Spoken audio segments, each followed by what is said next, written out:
Hey, I'm C. Matthew Smith, and this is my writer's dossier. No writers were harmed in the production of this podcast. So, dude, your cover it's standout. Oh, thank you very I much. Yeah, I'm in love with that cover. I really am. see Matthew Smith on the cover of this book, and if folks watching on YouTube, you can see it right now. The ones in the corner, dude. Congratulations. Thank you very much. I'm really this book it's been kind of a long road to get this one out in the world. I'm super excited, but it's a long road, but it's been worth it. It's got the right home. I think it's in great shape. It's gonna be fun. I agree, and I want to talk about that home a little bit more, and who you're with, and of course what the book is. But Matt Smith, dude, so I look at my phone and I see Matt Smith, and I'm like, holy cow, am I in trouble? You're a writer. You went to college, Davidson. You wanted to be a writer, Right? You kind of really took a left turn, my man. Yeah, I did. I did. Before he was Georgia Writer of the Year nominee, Matt Smith was a lawyer. So all right, everyone out there driving, don't hang up, don't turn off the show. Matt Smith is really cool, dude. How did you get into that? I mean, how did I get into that law? come about? Yeah. Well, so I mean, it started. I was an English major. You're right. I was an English major in college. I thought I was going to go get PhD, teach, and write on the side.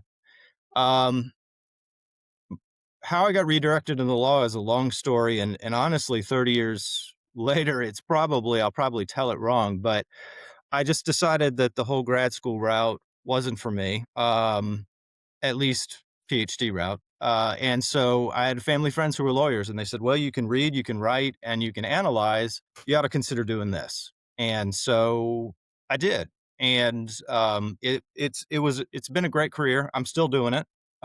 Writing does not pay the bills. But Shocked.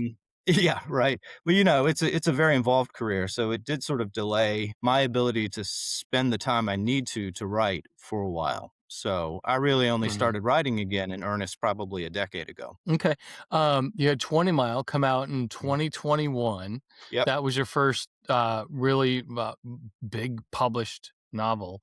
And now you're out with The Ones in the Corner. Seriously, folks, all you got to do is look at this cover and you're like, I'm in. I'm totally in. Nutshell this book for us and tell us a little bit what it's about. So my elevator pitch, if you will, is it's a simple plan for the gig economy. So I don't know if you've read A Simple Plan by Scott Smith or seen the movie that's based on it, but it's this sort of ordinary guy who, for various reasons, makes decisions to do something wrong, arguably for the right reasons. I love it.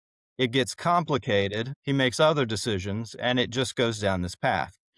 But basically, the plot is Ben Duffy, the main character, is newly out of work, takes up rideshare driving, and this is in the early days of rideshare driving. So the Great Recession is at its tail end.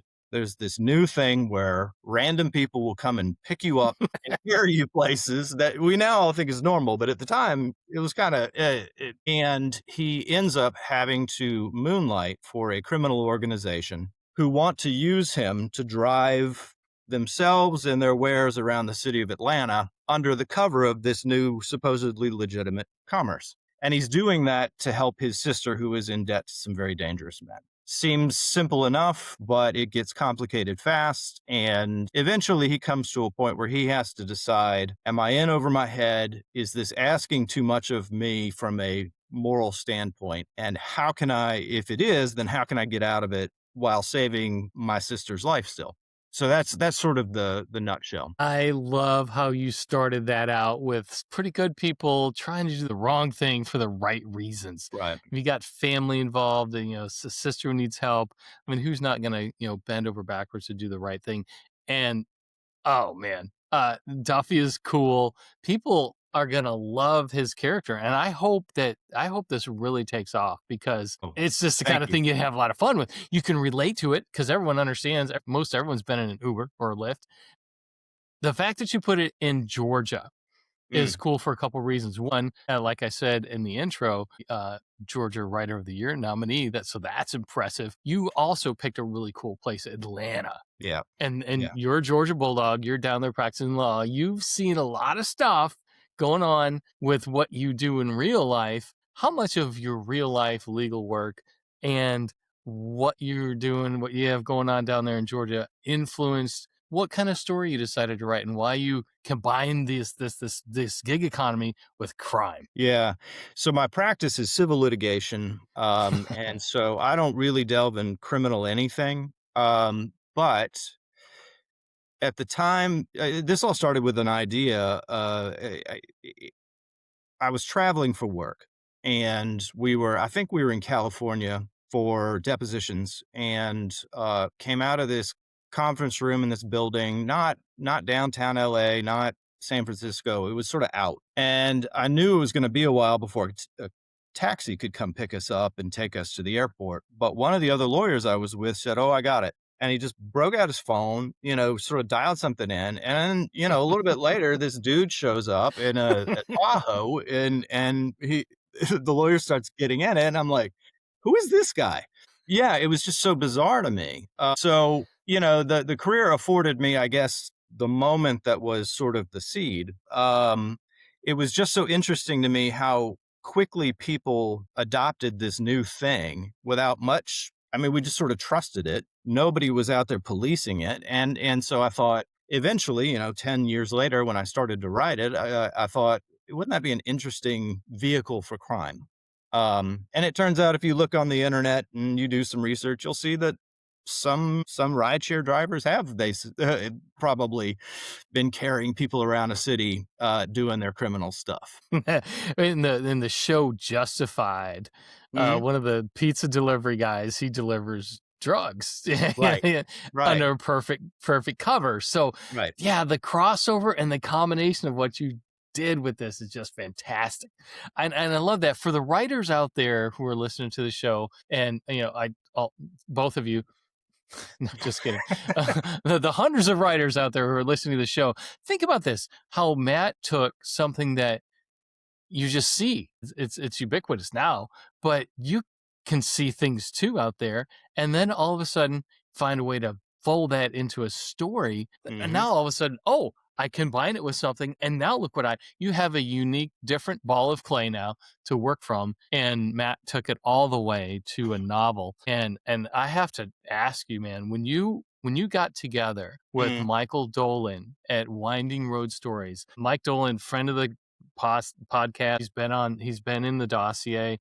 He is in there now. If you go to the writersdossier.com, you can read up on it. But you had a chance to spend some really good time with him and his team. Tell us about that from the perspective of what you learned and Mm. what the writers out there who are trying to put something together, how it might help them. Sure. So I met Mike the first time at VoucherCon in Minneapolis, and Oh, Winding Road was just sort of starting up, yeah. and I met him, and uh, I just immediately liked the guy. I mean, Yeah. he's a super nice Yep. guy.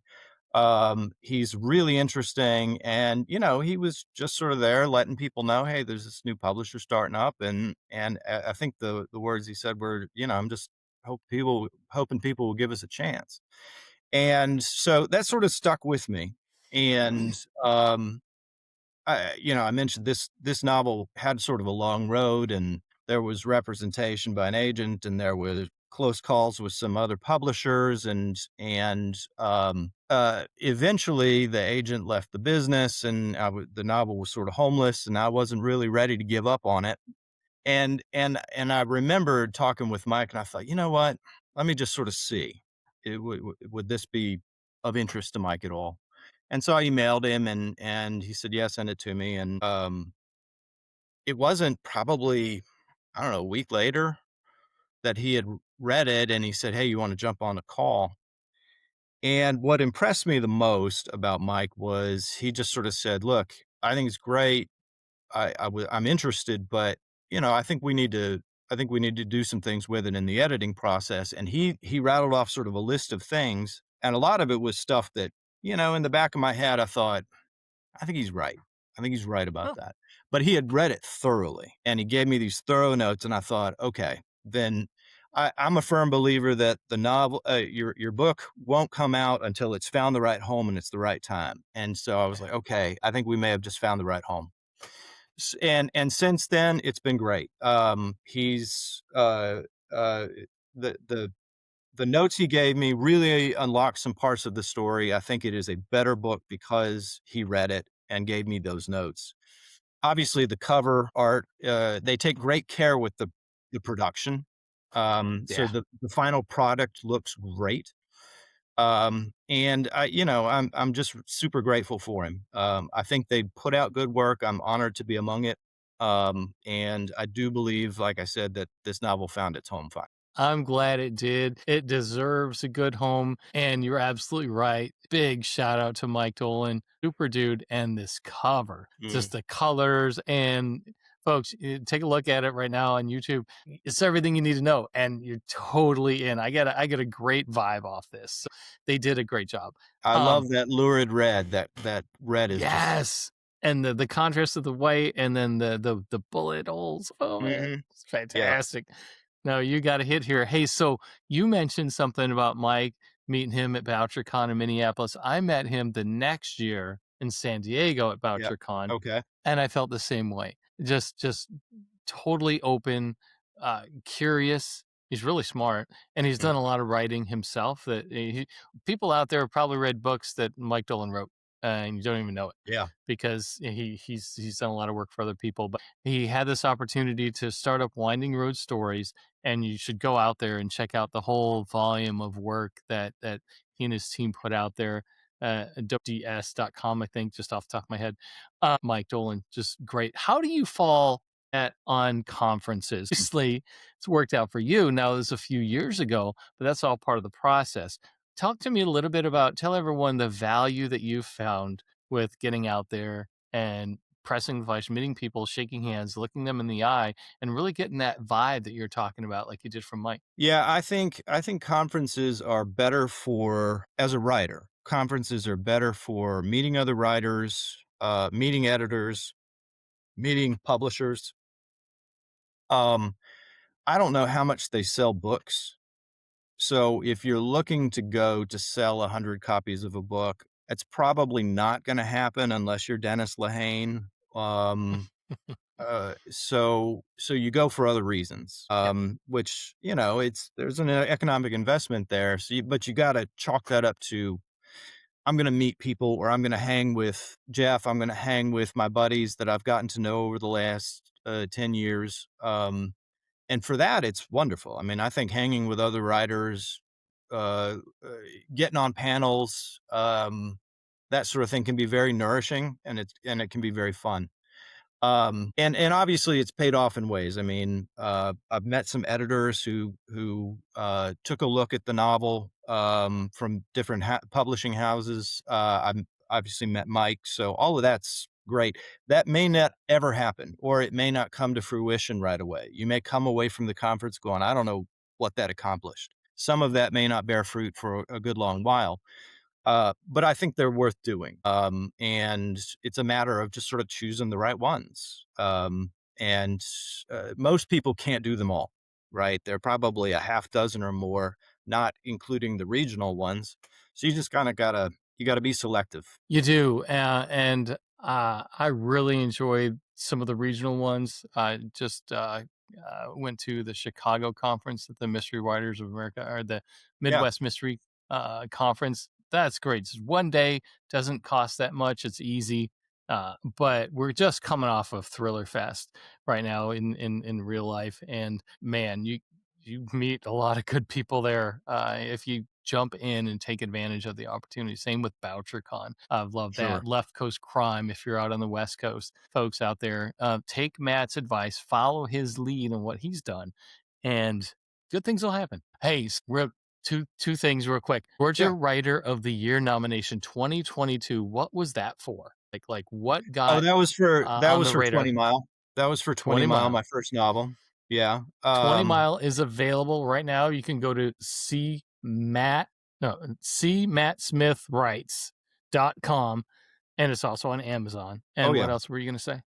So that just an answer to the question you had asked. That was I was nominated for that novel that year, Yeah. which was it was an honor. It was great. Did, Chris do you- Swan, who is I a was buddy. gonna say, do you remember who beat you out? Because Chris Yeah, Swan, who's been on the Chris show Swan a beat couple me out. times. Yeah. It was for it was Fire in the Night, I think. No, he's great. He had been a finalist or runner up a couple years in a row, I think, or a Yep. couple of Yep. the last years. So it was his turn, and that's fine. That's fine. We'll see what happens next year. There you go. Yeah, throwing down the gauntlet. You share something else with our friend Chris Swan. You were in, actually, yeah, right here in Myopic Duplicity. Yes, Chris I Swan, was. C. Matthew Smith. You guys are right next to each other. So I just wanted to personally thank you again for writing the story that you did in Myopic Duplicity. I think it dovetails perfectly with the whole theme behind the ones in the corner of someone good doing the wrong thing for the right reason. That's You've right. got something there, man. Duffy's cool. When's the book come out? When can people get it? June 17, it's out, and it should be available. It'll be available on Amazon, of course. You can order it through your local bookstore, which I encourage. If you don't have one, you can go to bookshop.org and look up Noonan Book Company, which is my local, and get it that way. Yeah, it'll be available on all the platforms, I think. Absolutely. No, we're really looking forward to it. Can't wait to push this out. Excited that it's finally here. It's been a long road. Winding Road Stories. C. Matthew Smith. Don't miss it. Dude, where do we find you on social media if someone wants to connect with you and follow? So I'm nominally on Facebook, but also Blue Sky, and it's at CMAT Wright. So CMATTWRITE is the handle. You can see my rantings and ravings there, such as they are. We'll include that in your website address in the show notes so people can find you. And we can't wait for this to come out. Congratulations, man. You got a banger on your hands. Hey, I really appreciate it, man. I really appreciate you having me on. Absolutely. You're part of the Dossier family, man. And thanks for everything. We will see you around. All right. All right, take care, buddy. Thanks, everybody. The Dossier Podcast is a production of The Idea Academy.